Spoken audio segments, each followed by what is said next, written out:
Hello everyone, তোমরা কেমন আছো?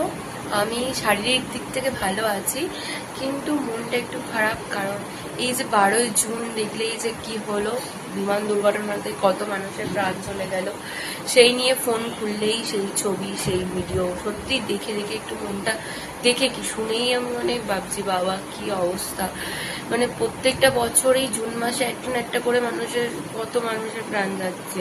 যে আমরা যে সবাই এত সব সময় আমার এটা আমার ওটা আমার সেটা আমার, এই বাড়ি আমার গাড়ি আমার, যে সবকিছু আমার আমার করি, সত্যিই কি আমাদের আদৌ কিছু? তোমরা বলো তো, আমাদের কিচ্ছু না, কিন্তু তাও আমরা আমার আমার করেই মরি। আজ আছি, কালকে তো আমরা নাও থাকতে পারি। হ্যাঁ, নিঃশ্বাসে কি কোনো বিশ্বাস আছে? কোনো বিশ্বাস নেই। আর আজ যেটা আমাদের সাথে ভালো হচ্ছে কাল তো ভালো নাও হতে পারে, বা আজ আমাদের সাথে খারাপ হচ্ছে কাল তো ভালোও হতে পারে, তাই না? তো যাই হোক, ঈশ্বরকে বিশ্বাস করি, এটাই অনেক। ভগবান আছে, যেটা করবে নিশ্চয়ই ভালোর জন্যই করবে। কিন্তু এই যে এটা হলো, সেটা তো ভালোর জন্য হয়নি। এটা তো সব কত মানুষের প্রাণ গেছে, কত মানুষের বাবা মাকে হারিয়েছে, কত মানুষ প্রিয়জনকে হারিয়েছে, কত মানুষ সবাই কত কত মানুষ কতজনকে হারিয়েছে। কেউ মেয়েকে, কেউ বাচ্চাকে, কেউ ফ্যামিলি শুদ্ধ চলে গেছে। তাদের কি হবে বলো একবার? যদিও আমাদের তো আর কিছু করার নেই।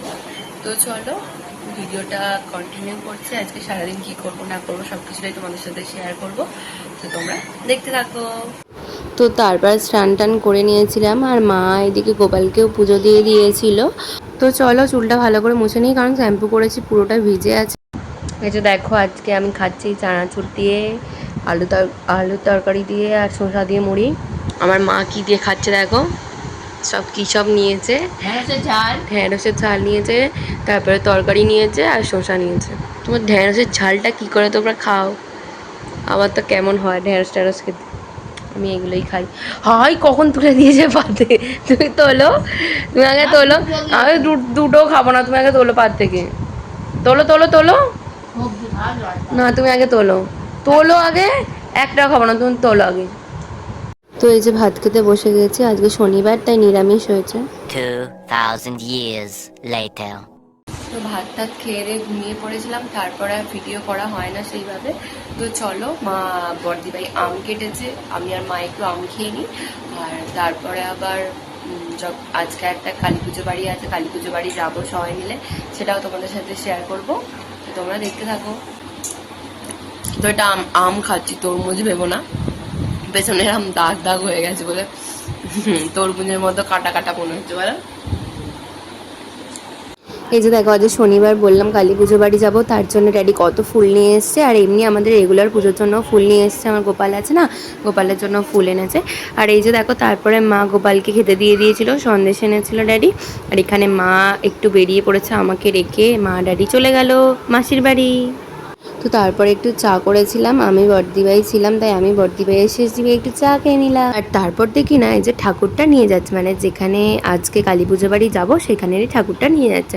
তো তার আগে একবার দেখে নিলাম মাকে, আবার গিয়ে না হয় তোমাকে ভালো করে দেখাবো ঠাকুরটা কীরকম লাগছে, কীরকম সাজিয়ে হচ্ছে। আমি রেডি হতে চলে এসেছি, বললাম না কালী পুজো বাড়ি যাবো, তো এই কুর্তিটা পরছি। তো চলো, রেডি হয়ে একবারে ফাইনাল লুকটা দেখাচ্ছে। রেডি হতে এসে মনে পড়ে গেছে যে আইব্রু করা হয়নি। তো চলো আগে আইব্রুটা করে আসি, তারপর না হয় কালী পুজো বাড়ি যাবো। এরকম আইব্রু নিয়ে অন্তত কোনো অনুষ্ঠান বাড়ি যাওয়া যায় না। চলো আগে আইব্রুটা করে আসি, তারপর রেডি হব। এই যে আইব্রু করে এসে মা তারপর ঠাকুরের জন্য একটু মিষ্টি নিয়ে নিল, ফুল তো রেডি এনেছে, সেটা তোমরা দেখেইছো। তো বন্ধুরা, আমি রেডি হয়ে নিয়েছি, আমাকে কেমন লাগছে অবশ্যই কমেন্ট করে জানিও। আর চলো যাওয়া যাক। আমার মা এখনো রেডি হয়নি, আমার মা একটু রেডি হয়নি, তারপরেই বেরিয়ে যাবো। তো এই যে দেখো, আমি আইব্রু করে এসছি, আইব্রু করে কেমন লাগছে অবশ্যই জানিও, কিন্তু খুব গরম হচ্ছে, ঘেমে যাচ্ছি। এই যে আমি আর মা রেডি হয়ে গেছি, এবার আসো তোমার বর্দিভাই আসতে চাইছে না, লজ্জা পাচ্ছে। এই দেখো, আমি আর মা রেডি। তো চলো আমরা কালী পুজো বাড়ি যাই, টাটা। এই যে দেখো, আমরা যাচ্ছি, এখানে আমি বর্দিভাই আর দীপিকা শেষদিভাই হেঁটে হেঁটেই চলে যাচ্ছি। মাকে ড্যাডি বাইকে করে দিয়ে এসেছে, কারণ একটুখানি হাঁটতে হয়, তো মায়ের একটু অসুবিধা আছে, শরীরটা ভালো না বলে, সেই জন্যই ড্যাডি গিয়ে দিয়ে এসেছিলো, কারণ ড্যাডি যায় না। ড্যাডি বললাম বাড়িতে খেয়ে নেবো, আমি যাবো না। আর এই যে দেখেছো কত দূর থেকে লাইটিং করেছে, কিন্তু খুব সুন্দর লাগছিল। তো চলো এবার যাওয়া যাক। এই যে দেখো আমি আর মা যাচ্ছি, ওরা এগিয়ে গেছে। আর এই যে ঠাকুরটাকে দেখিয়ে নিলাম একবার, দেখো কি সুন্দর লাগছে না, মায়ের মুখটা খুব সুন্দর লাগছে। তোমরাই বলো কতটা সুন্দর লাগছে। আর এই যে দেখেছো খুব মানে সাজিয়েছেও কিন্তু খুব। এই যে দেখো এইখানটা পুজো হচ্ছিল, আমি এই লাইটটা খুব সুন্দর আসছিল বলে একটা সুন্দর করে ভিডিও বানিয়েছি। আর সানা আমার পাশেই দাঁড়িয়েছিল, দেখো সানাকেও কিন্তু খুব সুন্দর লাগছে। আর এখানে বৌদি ভিডিও করছিল, আমিও করেছি যদিও, সেটা শর্টসের মাধ্যমে তোমরা দেখতে পাবে, বড় ভিডিও তো দেখতেই পাবে। আর এই যে দেখো আমরা খাবার এখানে চলে এসেছি, খুব ভিড় হয়েছিল। এই যে সিঁড়িতে দেখেছো, মানে একটু শর্ট জায়গা তো তার জন্য একটু মানে বেশি ভিড় ভিড় মনে হচ্ছিল। তো যাই হোক চলো আমরা খেতে বসি। আর এই যে তোজেও বাবু এখানে আছে, এখানে সানাও আছে, তানিয়াও আছে। তো চলো আগে আমরা খেয়ে নিই। আর এখানে প্রচণ্ড গরম হচ্ছে।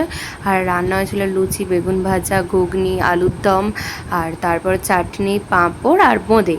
তো খুব সুন্দরই রান্না হয়েছিল। আগের বছর খিচুড়ি হয়েছিল, সেটা আরও বেশি ভালো লেগেছিল আমার। বন্ধুরা চলে এসেছে, কিন্তু প্রচুর গরম, প্রচুর, মানে ওখানে তো খেতে বসে এত গরম হচ্ছে, আমার চোখ মুখ দেখি বুঝতে পারছো কিরকম গরম। তো চলো আর আজকে বেশি কিছু বলছি না, আজকে ভিডিওটা এই পর্যন্ত শেষ করছি। যদি ভিডিওটা ভালো লাগে তাহলে অবশ্যই একটা করে লাইক করে দিও, কমেন্ট করে দিও, শেয়ার করে দিও, আর ভালো লাগলে সাবস্ক্রাইব করো। তো চলো আজকের মতো tata, bye bye, good night.